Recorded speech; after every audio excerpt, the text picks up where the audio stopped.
గత 2 రోజుల నుంచి సోషల్ మీడియాలో ఒకటి వైరల్ అవుతుంది. ఇస్కాన్కి సంబంధించినటువంటి వాళ్ళు దగ్గరికి గుంటూరు 2 ఎమ్మెల్యే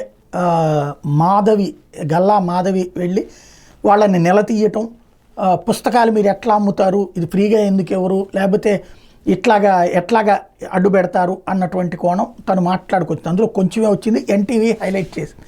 అయితే దాని మీద హిందూ సంఘాలు విరుచుకుపడుతూ వచ్చినాయి. సోషల్ మీడియాలో అయితే నిలదీస్తున్నారు. అసలు ఇస్కానోళ్ళు పుస్తకాలకు సంబంధించి అమ్ముకుంటే ఆవిడకేంటి బాధ, అదే సందర్భంలో ఫ్రీగా ఇవ్వద్దు, లేకపోతే అట్లాంటివి చెయ్యొద్దని చెప్పి క్రిస్టియన్స్ దగ్గరకు ముస్లిం దగ్గరకు వెళ్ళి చెప్పగలరా? అయినా అసలు ఆమె ఎమ్మెల్యే అయ్యి ఉండి ఆమెకేంటి సంబంధం రోడ్డు మీద అమ్ముకునేటటువంటి వాటితో?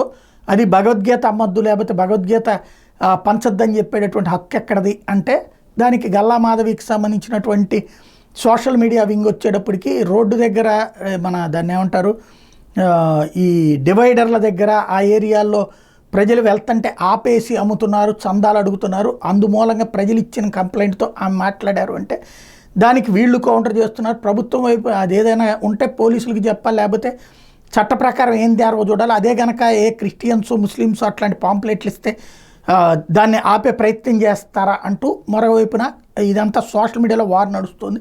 ఇది మరొక అడుగు ముందుకు పడింది. తాజాగా తెనాలిలో హిందూ చైతన్య వేదిక ఆధ్వర్యంలో శుక్రవారం గాంధీ చౌక్లో గుంటూరు పశ్చిమ ఎమ్మెల్యే గల్లా మాధవి గడ్డి బొమ్మ దానం చేశారు. భగవద్గీత పుస్తకాలు పంపిణీ చేస్తున్న ఇస్కాన్ ప్రతినిధులు ఎమ్మెల్యే అడ్డుకున్నందుకు హిందూ సమాజానికి క్షమాపణ చెప్పాలని డిమాండ్ చేసుకొచ్చారు. మరోవైపు గీతా సారాంశం పుస్తకాలు అమ్మద్దని ఎమ్మెల్యే మాధవి చెప్పడం ఏమంటూ బీజేపీ గుంటూరు జిల్లా ఇన్ఛార్జి రామకృష్ణారెడ్డి అన్నారు. మండల కేంద్రంలో శుక్రవారం విలేకరుల సమావేశంలో మాట్లాడి ఫిరంగపురంలో గుంటూరు పట్ల ఇస్కాన్ భక్తులు గీతా సారాంశం పుస్తకాలు విక్రయించడానికి ఎమ్మెల్యే అడ్డుకోవడానికి ఖండిస్తున్నామన్నారు. అవగాహన లేకుండా మాట్లాడడం పద్ధతి కాదన్నారు. ఇలా వరుస పెట్టి ఇప్పుడు వివాదం రాజుకుందనమాట.